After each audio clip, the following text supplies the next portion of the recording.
कहानी को पूरा समझने के लिए कहानी के पिछले सभी भागों को ज़रूर देखें। उसका लिंक मैं आपको डिस्क्रिप्शन बॉक्स में दे दूंगी और साथ में कमेंट बॉक्स में पिन भी कर दूंगी, तो आप लोग वहां से भी जाकर देख सकते हैं। क्या बात है, कहानी आप लोगों को पसंद नहीं आ रही है? आप लोगों के लाइक्स और कमेंट आने कम हो गए हैं। अगर आप लोगों को कहानी पसंद आ रही है तो एक लाइक किया करिए यार। मैं बहुत मेहनत से आप लोगों के लिए डेली पार्ट अपलोड करती हूँ। बदले में आपसे सिर्फ इतनी ही उम्मीद करती हूँ कि आप लोग एक लाइक करोगे और कमेंट बॉक्स में अपनी राय दोगे, नेगेटिव या पॉजिटिव। तो इसमें आप लोग कंजूसी बिल्कुल मत किया करिए, दिल खोल कर कमेंट करिए और एक लाइक भी ज़रूर करिएगा। प्रलय को दरवाजे पर देखकर पंखुड़ी उसे बिना कुछ कहे ही वहाँ से जाने लगी। प्रलय ने भी तुरंत दरवाज़ा बंद कर दिया, लेकिन जैसे ही वो सृष्टि की तरफ जाने लगा दरवाज़ा एक बार फिर से बजा। प्रलय ने मुस्कुराते हुए दरवाज़ा खोला। पंखुड़ी अपनी उंगलियां आपस में उलझाते हुए बोली, ससुर जी, क्या आप मेरी एक मदद करेंगे? प्रलय मुस्कुराते हुए बोला, क्यों नहीं, बताओ क्या हेल्प चाहिए? पंखुड़ी बड़ी ही मासूमियत से बोली, ससुर जी, वो ना ये मुझसे नाराज़ हो गए हैं। क्या आप मुझे मेरे रूम में छोड़ने चलेंगे और इन्हें कहेंगे कि मुझसे नाराज़ ना हो? प्रलय मुस्कुराया और बोला, क्यों नहीं, चलो चलते हैं बेटा।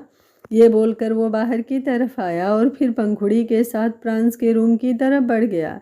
जैसे ही उसने रूम का दरवाज़ा नॉक किया, प्रांस मुँह बनाते हुए बोला, ये रोज़ पिटल दरवाज़ा क्यों नॉक कर रही है? ये बोलते हुए वो दरवाज़ा खोलने के लिए आगे आया, लेकिन दरवाज़ा खोलते ही उसे प्रलय नज़र आया। प्रांस हैरानी से बोला, आप यहाँ पर? प्रलय ज़बरदस्ती की मुस्कुराहट लिए बोला, तुम्हारी अपनी ज़िंदगी की लाइट ऑन नहीं हो रही है तो कम से कम मेरी मोमबत्ती तो मत बुझाओ। प्रांस ने हैरानी से उसकी तरफ देखा, तभी उसकी नज़र प्रलय के पीछे खड़ी पंखुड़ी पर गई, जिसने अपना चेहरा छुपाया हुआ था। अब वो प्रलय की सारी बातें समझ चुका था। वो मुस्कुराते हुए बोला, आप ही की पसंद है डैड, अब थोड़ा बहुत तो आपको भी भुगतना पड़ेगा। वेल, जाइए जाकर अपनी ज़िंदगी रोशन कीजिए। बेटे का क्या है, उसकी ज़िंदगी के दिए तो उसकी बीबी ने बुझा ही रखे हैं। ये बोलते हुए उसकी नज़रें पंखुड़ी पर थी। पंखुड़ी समझने की कोशिश कर रही थी कि वो प्रलय को प्रांस को मनाने के लिए लेकर आई थी, लेकिन यहाँ तो वो दिए, मोमबत्ती और लाइट पर डिस्कशन करने लगे थे। प्रलय के जाने के बाद अब प्रांस की नज़रें पंखुड़ी पर टिकी हुई थी। पंखुड़ी मासूमियत से बोली, मैं अंदर आ जाऊँ? प्रांस मुस्कुराया और बोला, अगर मैं मना करूँगा तो क्या करोगी? पंखुड़ी धीमे से बोली, लेकिन अभी तो आपने ससुर जी के सामने ऐसा कुछ नहीं कहा, उनके सामने तो आप मान गए थे। प्रांस तुरंत बोला, लेकिन अब अगर मैं मना कर दूँ तो? पंखुड़ी मासूमियत से बोली, तो फिर इस बार मैं वापस उनके कमरे में जाऊंगी, लेकिन ससुर जी को नहीं, सासू माँ को अपने साथ लेकर आऊंगी। ससुर जी तो कुछ कर ही नहीं पाए, सासू माँ ही आपके गुस्से को दूर करेंगी। उसकी बात पर प्रांस मुस्कुराया। हालांकि घर में अब सृष्टि की ज़्यादा चलती थी, लेकिन जो प्रलय कर सकता था वो सृष्टि बिल्कुल नहीं कर सकती थी। और अगर प्रांस ने प्रलय की बात नहीं मानी, मतलब वो किसी की बात नहीं मानेगा। वो पंखुड़ी की तरफ देखते हुए बोला, तुम अंदर आ सकती हो, लेकिन ये मत समझ लेना कि मेरी नाराज़गी दूर हो गई। तुम्हें मुझे मनाना पड़ेगा। अब ये तुम देखो कि तुम्हें मुझे मनाना कैसे है। जब तक मुझे यकीन नहीं हो जाएगा कि तुम्हें तुम्हारी गलती का एहसास है, तब तक मैं बात नहीं करूँगा तुमसे। पंखुड़ी उसकी तरफ देखती रह गई और प्रांस अंदर की तरफ चला गया। पंखुड़ी उसके पीछे पीछे आई। प्रांस बेड पर बैठकर सामने टीवी स्क्रीन की तरफ देखने लगा था, जहाँ पर उसकी वेब सीरीज चल रही थी, जो उसने पहले पॉज कर दी थी, लेकिन अब उसने दोबारा उसे रिज्यूम कर दिया था। पंखुड़ी जाकर उसके सामने बैठ गई और मुस्कुराते हुए उसकी तरफ देखने लगी। प्रांस को उसका चेहरा देखकर ही हंसी आ रही थी। कैसे उसने अपना चेहरा लटकाया हुआ था, लेकिन वो देखना चाहता था कि उसकी बीवी उसे मनाने के लिए कितने एफर्ट लगा सकती है। तभी पंखुड़ी ने अपने दोनों हाथों को अपनी ठोड़ी के नीचे रखा और फिर अपना चेहरा हल्का सा घुमाकर अपनी पलकों को बार बार झपकाने लगी। प्रांस ने हैरानी से उसकी तरफ देखा और बोला, ये क्या कर रही हो? पंखुड़ी मासूमियत से बोली, हुस्न का हथियार चला रही हूँ, जिससे आप घायल हो जाएं और फिर नाराज़गी छोड़ दें। पंखुड़ी की बात पर प्रांस उसकी तरफ देखता ही रह गया। वो हैरानी से बोला, ये कौन सा हथियार होता है? पंखुड़ी मासूमियत से बोली, मैंने इंस्टाग्राम पर देखा था, लड़कियां ऐसी क्यूट क्यूट हरकतें करती हैं और फिर उनके बॉयफ्रेंड जो उनसे नाराज़ हो जाते हैं वो मान जाते हैं। इसलिए मैं भी आपको ऐसे ही मनाने की कोशिश कर रही हूँ। प्लीज़ मान जाइए ना, मुझे किसी को मनाना नहीं आता। आप बता दीजिए मुझे क्या करना है, मैं वो सब कर लूँगी, लेकिन मुझे खुद से कुछ नहीं आता। ये बोलते हुए अब उसका चेहरा एक बार फिर से उतर गया था। फ्रांस ने अगले ही पल उसका हाथ पकड़कर उसे अपने करीब खींचा और अपना हाथ उसकी कमर पर बहुत इंटेंस वे में रखते हुए बोला, तुम्हें कुछ करने की ज़रूरत भी नहीं है जान, तुम यूं ही बहुत क्यूट हो। अब और ज़्यादा क्यूटनेस लाकर क्या तुम मेरी जान लेने का इरादा रख रही हो? जैसे ही उसने कहा, पंखुड़ी ने तुरंत उसके होठों पर अपना हाथ रख दिया। वो मुंह बनाते हुए बोली, ऐसे बातें मत किया कीजिए, मुझे अच्छा नहीं लगता। फ्रांस ने उसकी उंगलियों को अपने होठों से हटाया और बोला, अच्छा, जो अच्छा लगता है वो बता दो, मैं वही करूँगा। पंखुड़ी हल्का सा मुस्कुरा कर बोली, बाकी आप कुछ भी कर सकते हैं। ये बोलते हुए उसने अपने होठों को एक पल के लिए अंदर की तरफ दबाया। फ्रांस उसकी तरफ देखते हुए बोला, प्यार करूं?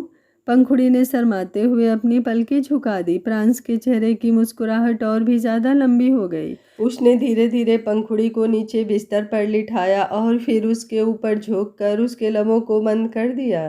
पंखुड़ी ने भी अगले ही पल अपनी आंखों को बंद कर लिया था और फ्रांस के प्यार को महसूस कर रही थी। उसकी उंगलियां फ्रांस के बालों में घूम रही थी। फ्रांस ने उसके लबों को बेहद शिद्दत से चूमा और फिर कुछ पल बाद अपने लब हटाकर उसकी गर्दन को चूमने लगा। उसके हाथ अब फ्रांस के कंधे पर थे, लेकिन कुछ ही देर में फ्रांस को वो हाथ ढीले पड़ते हुए महसूस हुए तो वो हल्का सा मुस्कुराया और बोला, बहुत अच्छी तरह से जानता हूँ मैं तुम्हें कि तुम सो चुकी हो रोज़पीटल। ये बोलकर उसने जब अपना चेहरा ऊपर की तरफ उठाया तो अब उसकी मुस्कुराहट और भी ज़्यादा लंबी हो गई, क्योंकि पंखुड़ी सच में सो गई थी। फ्रांस हंसते हुए बोला, पता नहीं तुम्हारा क्या होगा रोज़पीटल, हम दोनों के बीच ढंग से रोमांस होगा भी या नहीं। आज तक मैंने अपनी ज़िंदगी में जिस चीज़ की हसरत की है वो मुझे मिली है। एक पल नहीं लगता मुझे किसी भी चीज़ को अपना बनाने में, लेकिन तुम्हारे साथ ये जो रोमांस का ख्वाब है ना, ये मैं रोज़ देखता हूँ और इसकी डेट रोज़ आगे की तरफ बढ़ जाती है। पर कोई बात नहीं, जो मज़ा तड़पने में है वो किसी और चीज़ में कहाँ। ये बोलकर उसने बड़े ही प्यार से एक बार फिर पंखुड़ी के होठों को चूम लिया और फिर उसकी साड़ी का पल्लू हटा दिया। उसने इतनी हैवी साड़ी पहनी हुई थी कि अगर वो साड़ी में सो जाती तो उसके मोती और उसकी कढ़ाई से उसके बदन पर रैसेज हो सकते थे। इसलिए फ्रांस उसकी साड़ी को हटा रहा था। फ्रांस उसे देखते हुए एक बार फिर से बोला, तुम्हें देखता हूँ तो और तड़प जाता हूँ। तन बदन में एक आग सी लग जाती है जो तुम्हें भी अपने साथ जलाना चाहती है, लेकिन मेरी बीवी को सोने से फुर्सत ही कहाँ। ओ गॉड, मेरी किस्मत। ये बोलकर वो खुद पर ही हंसा और फिर तकिए पर सर रखकर लेट गया। उसने पंखुड़ी को भी अपने करीब कर लिया था और उसे कसकर अपनी बाहों में समेट लिया था। कुछ ही देर में उसे भी नींद आ गई थी, लेकिन किसी और की आंखों से नींद बिल्कुल गायब थी और वो कोई और नहीं, आश्रय और पंक्ति थे। जहां पंक्ति अपने घर में बिस्तर पर बैठी रोए जा रही थी, क्योंकि अभी अभी मिसेस जिंदल उसे बहुत कुछ सुना कर गई थी। और अब रूम का दरवाज़ा खुला और रिवा अंदर की तरफ आई। जब मिसेस जिंदल पंक्ति को सुना रही थी तो रिवा जानबूझकर तनिष्क को अपने स्टडी रूम में ले गई थी ताकि उसे वहां पर उलझा सके। उसे पंक्ति को हर तरह से कमज़ोर ही रखना था, वो उसकी ज़ुबान खुलने का रिस्क बिल्कुल नहीं ले सकती थी। वहीं पंक्ति ने जैसे ही उसकी तरफ देखा वो डर से कांपने लगी। रीवा मुस्कुराते हुए अंदर की तरफ आई और बोली, तुम डर क्यों रही हो पंक्ति, ऐसे कांप क्यों रही हो तुम? वही तो तुम्हारी प्यारी बहन हूँ मैं, जो तुमसे कितना प्यार करती है। मुझे देखकर तुम्हारे चेहरे का रंग क्यों उड़ गया? ये बोलते हुए वो पंक्ति के बिल्कुल करीब आ गई थी। पंक्ति हड़बड़ा कर बोली, दी वो। उसके आगे वो कुछ और कहती उससे पहले ही एक जोरदार थप्पड़ उसके गाल पर लगा। अभी मिसेस जिंदल भी उसके ऊपर हाथ उठाकर गई थी और अब उसका दूसरा गाल रीवा ने लाल कर दिया था। रीवा ने अगले ही पल उसके बालों को कसकर मुट्ठी में जकड़ा और उसके ऊपर झुकते हुए बोली, तुम्हारी हिम्मत भी कैसे हुई वहां पर ये बात कहने की कि अगर आश्रय ये शादी नहीं करना चाहता है तो कोई बात नहीं। यहाँ पर इस शादी को पॉसिबल करने के लिए मैंने ना जाने क्या कुछ नहीं किया, कितने पापड़ बेले हैं मैंने। और तुम मेरे सारे प्लान पर एक पल में पानी फेरने वाली थी। तुमने सोचा भी कैसे कि तुम मेरे खिलाफ जाओगी? उसकी बात सुनते हुए पंक्ति बस रोए जा रही थी। रीवा ने एक झटके से उसे छोड़ा तो पंक्ति का सर पीछे बेड पर लगा। दर्द से उसकी आह निकल गई। रीवा दांत पीसते हुए बोली, अगर तुमने मेरे खिलाफ जाने की कोशिश भी की ना पंक्ति, तुम सोच भी नहीं सकती हो मैं तुम्हारे साथ क्या करूँगी। 1 मिनट नहीं लगेगा मुझे सबको तुम्हारे अगेंस्ट करने में। देखा था ना कैसे आज मैंने सबको तुम्हारे खिलाफ कर दिया था सबके सामने। तुम्हें गलत प्रूफ कर दिया। ये तो सिर्फ एक छोटा सा ट्रेलर था। अगर मैं चाहूँ तो और भी बहुत कुछ कर सकती हूँ, ऐसा कुछ जो तुमने सोचा भी नहीं होगा। और सिर्फ इतना ही नहीं, तनिष्क के बारे में सोचो। अगर मैंने उसे किसी चीज़ में फंसा दिया, मानो उस पर कोई मर्डर केस लगा दिया, कोई रेप केस लगा दिया, या फिर उसे किसी इल्लीगल इश्यू में फंसा दिया तो। उसकी बात सुनकर पंक्ति की आंखें बड़ी हो गई। वो झट से बोली, प्लीज़ प्लीज़ दीदी ऐसा मत करना। आप ऐसा कैसे कर सकती हैं। वो भाई है ना आपके, बेशक से सौतेले ही सही, लेकिन भाई तो है ना। आपको जो करना है मेरे साथ कर लीजिए, लेकिन प्लीज़ भाई के साथ कुछ मत कीजिएगा। मैं आपके आगे हाथ जोड़ती हूँ दी, प्लीज़ ऐसा मत कीजिएगा। उसकी बात सुनकर रीवा किसी शैतान की तरह हंसने लगी और फिर एक गहरी सांस लेकर बोली, चलो तुम इतना कहती हो तो मान लेती हूँ मैं तुम्हारी बात। मैं तनिष्क को कोई नुकसान नहीं पहुँचाऊँगी, लेकिन अगर तुमने किसी के सामने अपना मुंह खोला तो तुम सोच भी नहीं सकती मैं क्या कुछ कर सकती हूँ। रीवा जिंदल नाम है मेरा, मैं तो अपनों को ना छोड़ूं। तुम और तनिष्क तो फिर भी मेरे सौतेले हो, इसलिए ज़रा ध्यान से रहना। जैसा मैं कहूँ बस वैसा करती रहना। पंक्ति उसकी बात सुनकर बस उसकी तरफ देखती रह गई और रीवा अब उसके रूम से बाहर चली गई। उसके जाने के बाद भी पंक्ति ना जाने कितना ही वक्त रोती रही। उसकी आंखें पूरी तरह से सूजी हुई थी। वहीं दूसरी तरफ आश्रय बिस्तर पर लेटा हुआ था, लेकिन उसका हाथ साइड के लैंप पर था जहां वो बार बार बटन ऑन ऑफ कर रहा था, जिससे कभी रूम में अंधेरा हो जाता तो कभी रोशनी। उसकी आंखें सामने सीलिंग की तरफ थी और उसकी आंखों के सामने पंक्ति का चेहरा घूम रहा था और उसे याद करते हुए आश्रय के चेहरे पर सिर्फ और सिर्फ नफरत झलक रही थी। उसे अब पंक्ति से नफरत हो रही थी। वो खुद से ही बोला, कितना बेवकूफ़ था मैं जो तुम्हें मासूम समझ रहा था, लेकिन तुम तो प्रो प्लेयर निकली। मैं तुम्हारे करीब आ रहा था, तुमसे अट्रैक्ट हो रहा था, ये सोच सोच कर कि तुम मासूम हो, तुम्हारे दिल में मेरे लिए फीलिंग्स है जो बिल्कुल जेन्युइन है। तो मुझे थोड़ा सॉफ्ट होना चाहिए, लेकिन अब मुझे लग रहा है कि मुझे तुम्हें मिस इनोसेंट नहीं बल्कि मिस क्लेवर का नाम देना चाहिए। अभी वो बोल ही रहा था कि तभी साइड में रखा उसका फ़ोन बजने लगा। उसने अपना फ़ोन उठाया तो देखा उस पर पंक्ति का कॉल आ रहा था। अगले ही पल उसने गुस्से से कॉल रिसीव किया। सामने से पंक्ति की रोती हुई आवाज़ आई, आश्रय जी मुझे आपसे कुछ कहना है। उसकी वो आवाज़ सुनकर ही आश्रय को हंसी आ रही थी। वो बहुत अच्छी तरह से जानता था कि इस वक्त वो पंक्ति सेलिब्रेट कर रही होगी।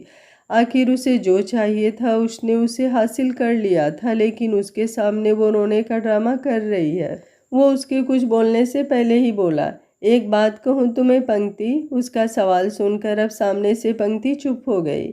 आश्रय बेहद गुस्से और नफरत से बोला, बहुत घमंड था इस आश्रय नाड़ा को खुद पर, लेकिन तुमने तो मेरा सारा घमंड चूर कर दिया। मुझे लगता था कि मैं लोगों को पहचान सकता हूँ, पर तुमने मेरा वहम दूर कर दिया। पर अगर ये सब करके तुम्हें लगता है कि तुम मुझे हासिल कर लोगी तो तुम बहुत गलत हो, बहुत गलत।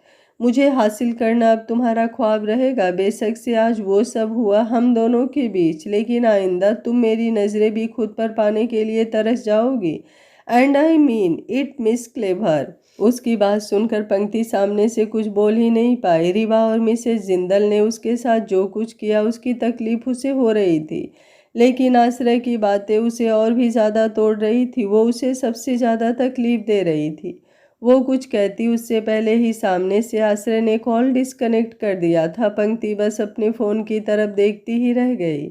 आश्रय ने अब अपना फ़ोन स्विच ऑफ किया और अपनी आंखें बंद कर ली, पर उसे इस वक्त हद से ज़्यादा बेचैनी हो रही थी। कुछ सोचते हुए वो बिस्तर से उठा और फिर प्रलय के स्टडी रूम की तरफ बढ़ गया। आज तक उसने कभी स्मोक नहीं की थी, लेकिन आज उसने वहाँ से सिगरेट का बॉक्स लिया और अपने रूम में वापस आ गया। बालकनी में खड़ा वो सिगरेट पी रहा था और उसकी आंखें इस वक्त गहरी लाल थी।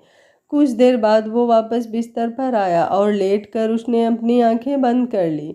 नींद अभी भी उसकी आंखों से कोसों दूर थी, लेकिन तकरीबन 1.5-2 घंटे बाद उसे नींद आ ही गई। सुबह का वक्त, पंखुस का रूम, पंखुड़ी की आंखें खुली और उसने जब खुद में चेंज महसूस किया तो वो हैरान हुई, लेकिन वो जानती थी ये चेंज करने के पीछे क्रेडिट किसका है।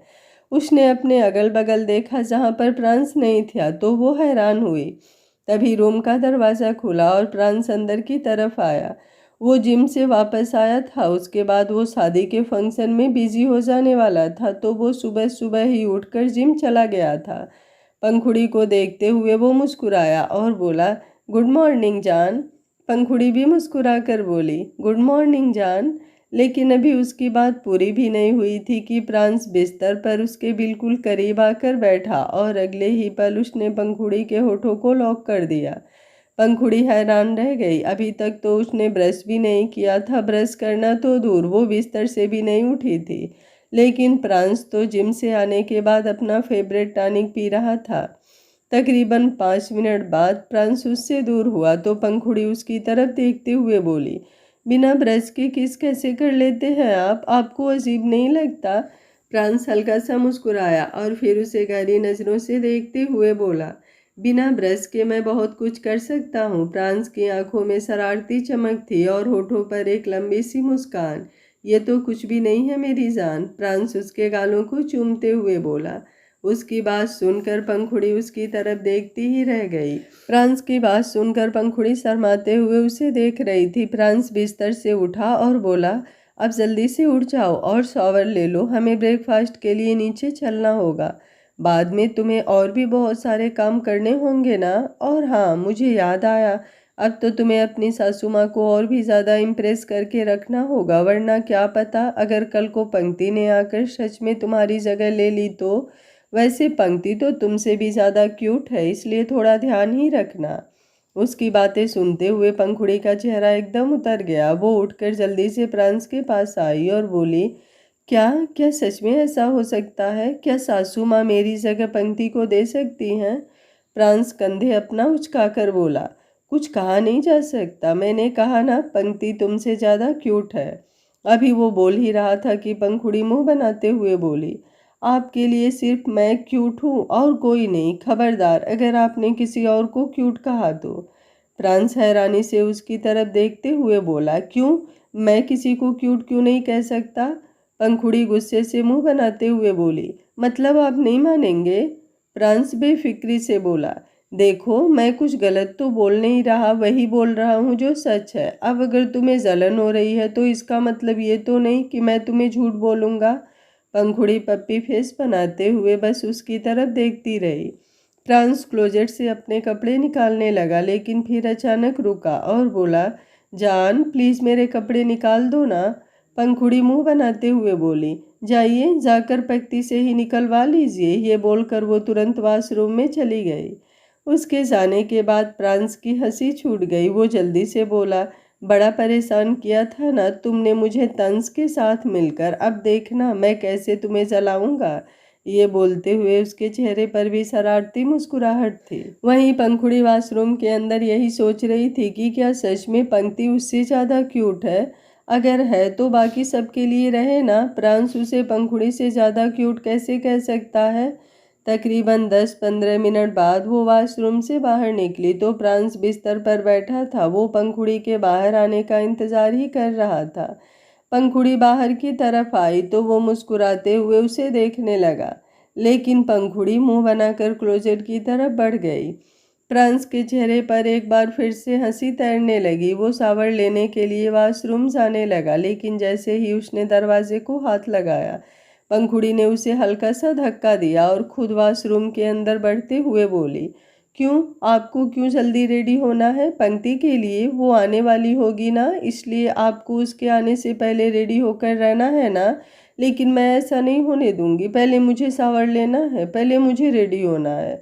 ये बोलकर वो वॉशरूम के अंदर चली गई और प्रांस के चेहरे पर एक बार फिर से मुस्कुराहट आ गई। उसकी बीबी वैसे भी हद से ज़्यादा खूबसूरत थी, लेकिन जलन और गुस्से से लाल हुआ चेहरा तो उसे और भी ज़्यादा खूबसूरत लग रहा था। शावर लेने के बाद एक बार फिर से जब पंखुड़ी वॉशरूम से बाहर आई तो प्रांस को देखते हुए उसने अपना चेहरा दूसरी तरफ घुमा लिया। वहीं प्रांस वॉशरूम की तरफ बढ़ते हुए बोला, अब तो मुझे पक्का यकीन हो गया है कि तुम्हें पंक्ति से जलन हो रही है। पंखुड़ी झट से बोली, बिल्कुल भी नहीं, मैं किसी से नहीं चलती। प्रांस उसकी तरफ देखते हुए बोला, लेकिन तुम्हारे चेहरे से तो यही लग रहा है। पंखुड़ी गुस्से से मुंह बनाते हुए बोली, तो आप फिर मेरा चेहरा ही मत देखिए, मेरा चेहरा तो अब वैसे भी आपको खूबसूरत नहीं लगेगा। पहले तो मैं आपको कितनी खूबसूरत लगती थी। आप कहते थे कि आपको तो समझ में नहीं आता कि चाँद ज़्यादा खूबसूरत है या फिर मैं, गुलाब के फूल ज़्यादा नाजुक हैं या फिर मैं, और अब आपको मेरा चेहरा बुरा लग रहा है। ये बोलते हुए उसका चेहरा उतर गया, लेकिन प्रांस इतनी जल्दी इस बात को छोड़ने वाला नहीं था। पर वो पंखुड़ी को ऐसे उदास भी नहीं देख सकता था, इसलिए उसकी तरफ आने लगा, लेकिन पंखुड़ी तुरंत दूसरी तरफ घूम गई।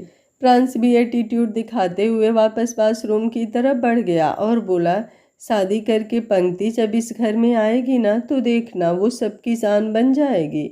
अब तक तो तुम राणा बेंसन में सबकी जान थी, लेकिन बहुत जल्दी वो तुम्हारी जगह ले लेगी। प्रांस उसे चिढ़ा रहा था और पंखुड़ी हद से ज़्यादा चिढ़ रही थी। प्रांस वॉशरूम के अंदर आया और अपना सिर हिलाते हुए बोला, इतना तो टॉम एंड जेरी में जेरी क्यूट नहीं है जितना मेरा ये पर्सनल जेरी क्यूट है। आई जस्ट लव हर। ये बोलते हुए वो शावर के नीचे खड़ा हो गया। वहीं दूसरी तरफ पंखुड़ी आईने के सामने खड़ी मुंह बनाते हुए बोली, अब मैं आपको क्यूट नहीं लगती? पहले तो मैं इतनी क्यूट लगती थी, कल भी इतनी प्यारी प्यारी बातें कर रहे थे। सिर्फ बातें ही नहीं, कल तो बहुत सारा प्यार भी किया था। वो बात अलग है, मैं सो गई थी। एक तो पता नहीं मुझे इतनी नींद क्यों आती है। अगर मैं ऐसे ही सोती रही तो कहीं इन्हें कोई और पसंद ना आ जाए। मुझे अपना सोना कम करना पड़ेगा, पर क्या फ़ायदा, अब तो ये वैसे भी बदल गए हैं। ये बोलकर उसने एक नज़र खुद को वापस आईने में देखा और फिर वॉशरूम की तरफ देखने लगी। वॉशरूम का दरवाज़ा बंद था। वो रूम से बाहर निकली और सीढ़ियाँ उतरते हुए नीचे की तरफ आई। नीचे अभी ब्रेकफास्ट बन रहा था। पंखुड़ी किचन के अंदर आई तो देखा सृष्टि ब्रेकफास्ट बनवाने में मदद कर रही थी।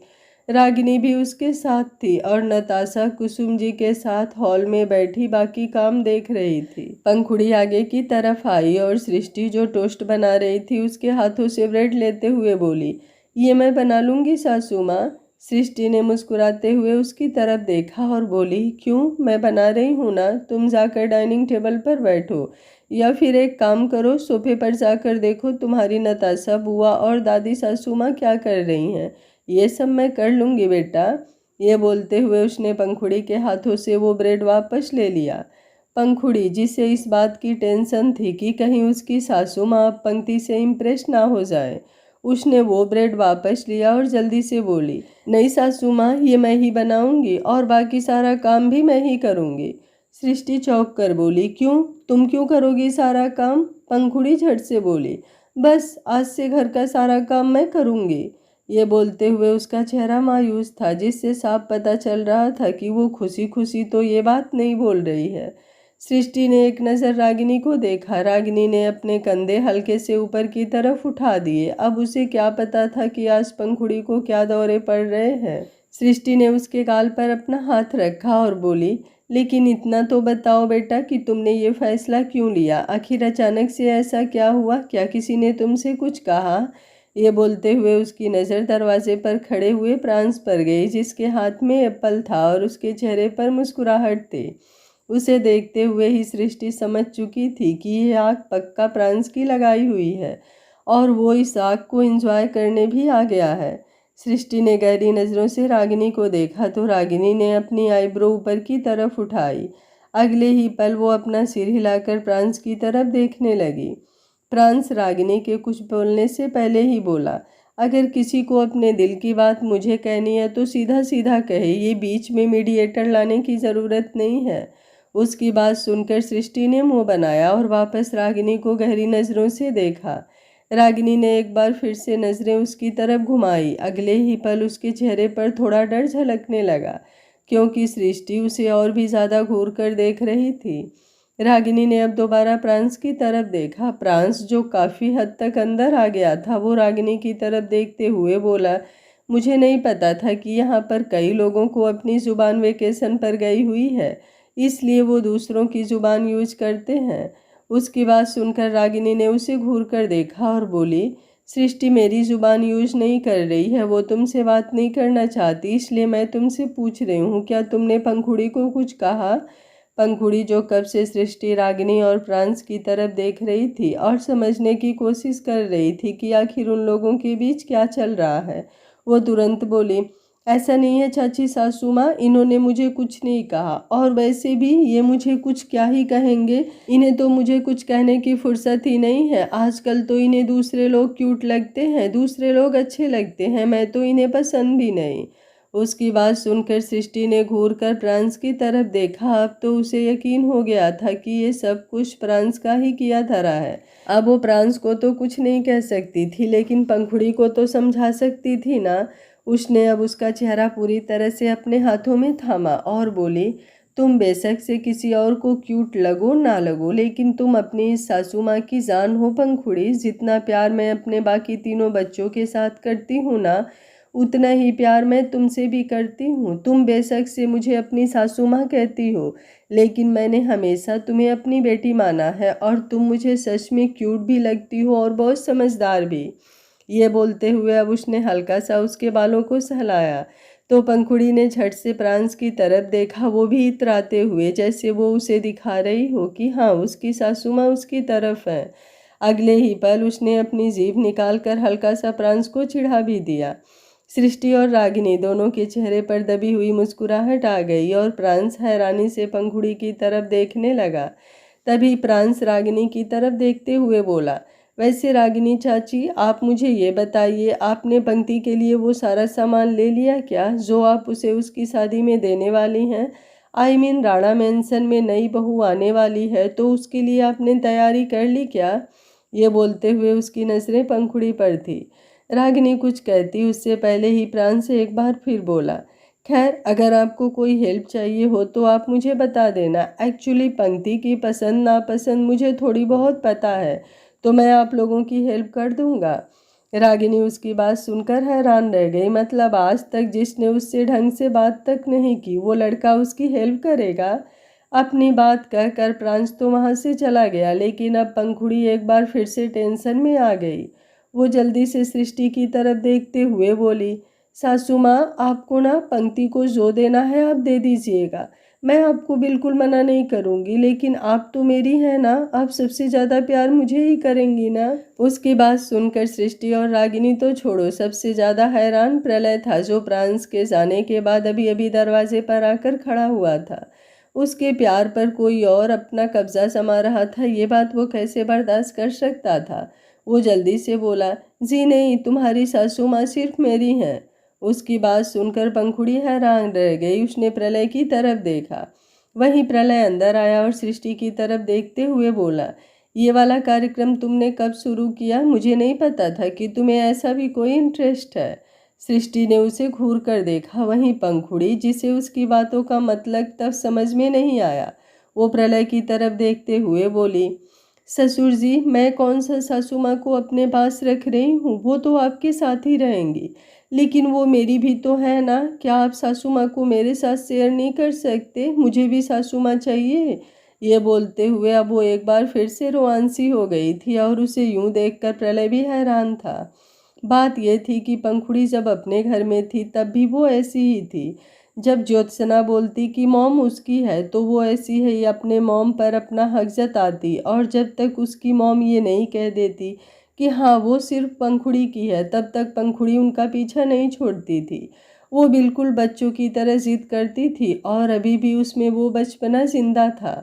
प्रलय कुछ बोलता उससे पहले ही सृष्टि बोली, हाँ हाँ पंखुड़ी, मैं तुम्हारी भी हूँ। तुम्हारे ससुर जी कैसे मुझे तुम्हारे साथ शेयर नहीं करेंगे? अगर उन्होंने तुम्हें मुझसे दूर किया ना, तो मैं उनको डिवोर्स दे दूंगी। पंखुड़ी झट से बोली, नहीं सासू माँ, आप ऐसा मत करना। उसकी बात सुनकर सृष्टि भी हैरान थी। जिस तरह से पंखुड़ी ने कहा था ऐसा लग रहा था जैसे उसने सच मान लिया हो कि सृष्टि पंखुड़ी के लिए प्रलय को डिवोर्स दे देगी। प्रलय कुछ बोल ही नहीं पाया, वो बस यूं ही हंसते हुए बाहर की तरफ आ गया। आते ही उसकी नज़रें प्रांस पर गई जो डाइनिंग टेबल पर बैठा अभी भी एप्पल खा रहा था। वो आकर उसके सामने बैठा और बोला, मासूमियत का शिकार कर रहे हो? उसके सवाल पर प्रांस ने अपनी तिरछी सी नज़रें उस पर डाली। अगले ही पल प्रलय भी एप्पल खाते हुए बोला, बेटा अब तो तुम मासूमियत का शिकार कर रहे हो, लेकिन जिस दिन मासूमियत तुम्हारा शिकार करेगी ना उस दिन खुद को बचा नहीं पाओगे। ये मेरी वाली भी जब नई नई थी ना तो भोली भाली और मासूम ही थी, अब मुझसे भी ज़्यादा तेज है। अब तुम खुद सोचो तुम्हारा क्या होगा।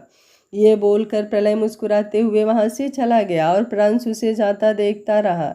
वो झट से बोला, मेरी वाली हमेशा मासूम ही रहेगी, मैं उसकी मासूमियत को कहीं नहीं खोने दूंगा। अभी वो बोल ही रहा था कि उसके फ़ोन पर रीवा का कॉल आने लगा। प्रांस ने हैरानी से अपने फ़ोन की तरफ देखा, उसके चेहरे पर गुस्सा झलक रहा था। उसने अपना फ़ोन साइलेंट किया और साइड में रख दिया। वो रीवा से बात करने के मूड में नहीं था, लेकिन वो ये नहीं जानता था कि रीवा का फ़ोन तो उसने साइलेंट कर इग्नोर कर दिया। लेकिन जो किस्मत में लिखा है वो चाह कर भी इग्नोर नहीं कर पाएगा। जिस मासूमियत को वो हमेशा ऐसे ही रखना चाहता है वो मासूमियत ऐसी चोट खाएगी कि पूरी तरह से चकनाचूर हो जाएगी। एक बार जो चीज़ टूट जाए वो चाह कर भी दोबारा पहले जैसे नहीं हो सकती। वहीं दूसरी तरफ रीवा जो अपने फ़ोन की तरफ देख रही थी जहां पर प्रांस का कॉल जाकर ख़त्म हो चुका था, लेकिन सामने से प्रांस ने कॉल रिसीव नहीं किया। उसके चेहरे पर गुस्सा झलकने लगा। वो दांत पीसते हुए बोली, मुझे इग्नोर कर रहे हो ना तुम मिस्टर प्रांस राणा, लेकिन जस्ट वेट एंड वॉच।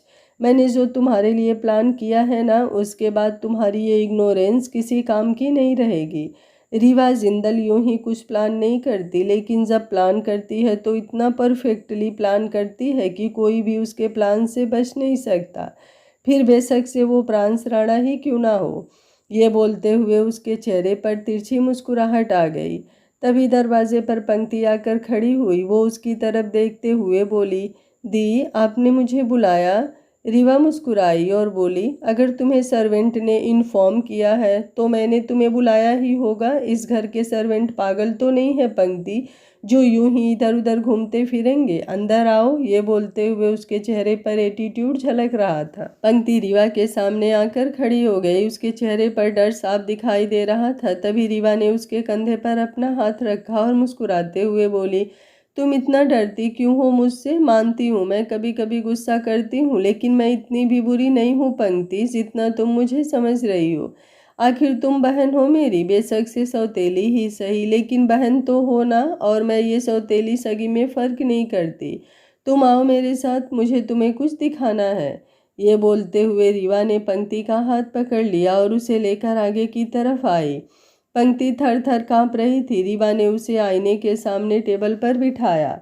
पंक्ति खुद को और रीवा को हैरानी से आईने में देख रही थी। रीवा ने आईने में उसे देखते हुए उसके चेहरे के नीचे अपना हाथ रखा और बोली, कितनी खूबसूरत है मेरी बहन। अगर वो आश्रय राणा मोमबत्ती लेकर भी तुम जैसी खूबसूरत लड़की अपने लिए ढूंढता तो सारी उम्र कुंवारा रह जाता, लेकिन उसे तुमसे खूबसूरत लड़की नहीं मिलती। पर तुम्हें पता है, तुम्हारी खूबसूरती बढ़ाने के लिए मैं भी तुम्हारे लिए कुछ लेकर आई हूँ। रीवा की बात सुनकर पंक्ति ने हैरानी से उसकी तरफ देखा। इतना तो वो शॉक्ड नहीं थी जितना वो डर रही थी। रीवा जल्दी से बोली, बस एक सेकेंड दो मुझे। ये बोलकर वो सामने क्लोजेट की तरफ गई और उसमें से एक बॉक्स लेकर आई। पंक्ति अभी भी सवालिया नज़रों से देख रही थी। रीवा ने उस बॉक्स को खोलकर उसमें से एक नेकलेस निकाला। वो फ्लोरल ज्वेलरी टाइप का था, लेकिन उसमें गोल गोल मोती थे। वो बहुत ही ज़्यादा खूबसूरत था। दिखने में वो काफ़ी खूबसूरत तो था ही, लेकिन एक्सपेंसिव भी लग रहा था। शायद रीवा ने वो नेकलेस किसी एक्सक्लूसिव डिज़ाइनर से मंगवाया था। रीवा ने वो नेकलेस पंक्ति के गले में लगाया और फिर उसकी हुक लगाने लगी, लेकिन फिर अचानक ही वो रुकी और मुस्कुराते हुए बोली, कितना खूबसूरत लग रहा है ना ये तुम पर। तुम्हें पता है ये पूरे 3 लाख का है, मैंने स्पेशली तुम्हारे लिए मंगवाया है। पंक्ति कांपती हुई आवाज़ में बोली, आप क्या चाहती हैं दीदी? उसकी बात सुनकर रीवा ने उसे घूर कर देखा और बोली, तुम सच में मुझे कितनी अच्छी तरह से जानती हो ना पंक्ति। देखो तुम्हें कितनी अच्छी तरह से पता है कि मैं यूं ही किसी को कुछ नहीं देती। अगर मैं किसी को कोई तोहफा भी देती हूँ तो बदले में मुझे भी कुछ चाहिए होता है। और तुम्हें बिल्कुल सही समझ में आ रहा है, मैं ये नेकलेस तुम्हें दे रही हूँ आज रात पहनने के लिए, लेकिन बदले में मुझे तुमसे कुछ चाहिए भी है। पंक्ति झट से बोली, मुझे ये नेकलेस नहीं चाहिए दीदी, आप इसे अपने पास। उसकी बात पूरी होती उससे पहले ही रीवा ने उस नेकलेस को जोर से खींचा। वो नेकलेस सीधा पंक्ति के गले में लगा।